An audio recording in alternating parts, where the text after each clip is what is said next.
Hi అండి, welcome back to my channel అండి, కీర్తి Sam blogs. అందరు ఎలా ఉన్నారండి? నేనైతే బాగున్నాను.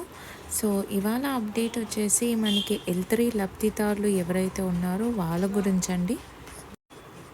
సో ఫస్ట్ టైం మీరు ఈ ఛానల్ని చూసినట్టయితే మీరు ప్లీజ్ అండి నా ఛానల్ని సబ్స్క్రైబ్ చేసుకోండి అండ్ మీకు నచ్చితే వీడియోని లైక్ కూడా చేయండి.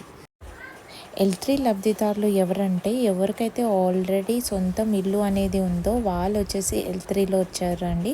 అండ్ ఓన్ 4-వీలర్ ఉంటే కూడా వాళ్ళని L3 లిస్ట్లో చేర్చడం జరిగిందన్నమాట. సో కొందరికి వచ్చేసి సర్వే పర్సన్స్ వచ్చేసి L1లో ఉండే వాళ్ళని L3లో వేయడం, ఆర్ L2లో ఉండే వాళ్ళని L3లో వేయడం.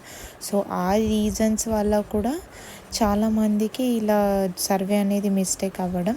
సో గవర్నమెంట్ అప్పట్లో ఏం చెప్పిందంటే ఎవరైతే L3లో ఉన్నారో వాళ్ళకి ఇందిరమ్మ ఇల్లులు అనేది అప్లికేబుల్ అవ్వదు అనేసి. సో మళ్ళీ గవర్నమెంట్ ఏం డిసైడ్ చేసిందంటే, సో అలా చేయడం వల్ల గవర్నమెంట్ అనే దానికి బ్యాడ్ ఇంప్రెషన్ వస్తుందనేసి సో గవర్నమెంట్ ఏం డిసైడ్ చేసిందంటే, సో సెకండ్ టైం మళ్ళీ అనేది వీళ్ళకి అప్లై చేసుకోవడానికి ఆప్షన్ అనేది ఇచ్చింది. అంటే కరెక్షన్ చేసుకోవడానికి కూడా మనకి ఆప్షన్ ఇచ్చింది.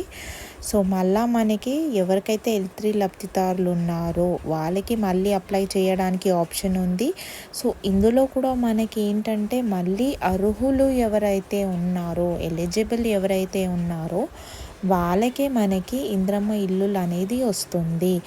సో మనం ఇప్పుడు మన డీటెయిల్స్ ఇచ్చినా కూడా మనకి మన డీటెయిల్స్ అనేది వ్యాలిడేట్ చేస్తారు. సో మనం అనుకుంటాం మనకేం లేదు అనేసి, కార్ కానీ వెహికల్ కానీ.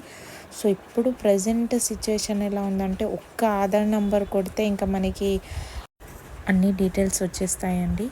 సో ఐ హోప్ మీకు ఈ వీడియో నచ్చింది అనుకుంటున్నాను. Thank you.